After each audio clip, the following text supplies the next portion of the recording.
Hello guys नमस्ते।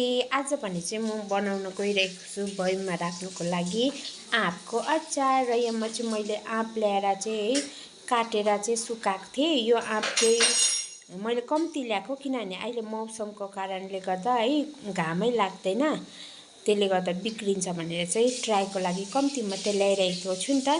अन्त यहाँ चाहिँ सुकाएको थिएँ मैले आज चाहिँ अचार लाउनुको लागि रेडी भएको छ। र अब म चाहिँ बनाउन गइरहेको छु यसमा हाल्नुको लागि मसला।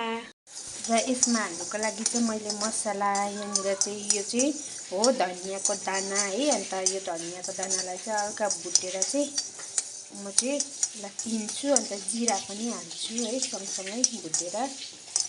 यहाँ चाहिँ धनियाँ भुटिसकेको छु अनि यहाँ चाहिँ भुट्दैछु जिरा। अब चाहिँ म यसलाई पिसेर चाहिँ धुलो बनाउँछु है, यो चाहिँ फ्लेभरको लागि हो। यहाँ भने चाहिँ अब अचारको लागि मसला रेडी भइसकेको छ। यो चाहिँ धनियाँ र जिराको पाउडर हो। अब चाहिँ म चाहिँ अचारलाई चाहिँ मुस्नेछु। अब भने मैले यहाँ हालेँ आँप अनि मसला र अब हाल्न गइरहेको छु नुन स्वाद अनुसार हो।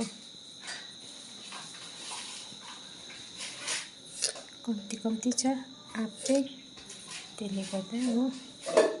अन्त हाल्छु कम्ती मात्रामा खोर्सानी पाउडर।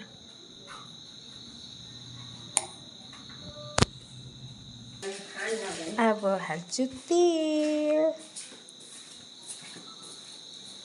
तेल चाहिँ मजाले हाल्नुपर्छ।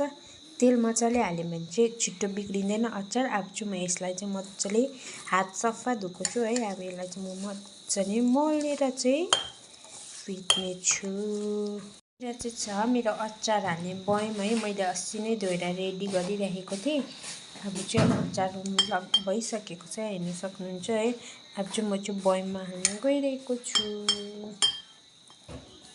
सो फाइनली गाइस अहिले पनि चाहिँ मेरो अचार बनेर रेडी भइसकेको छ।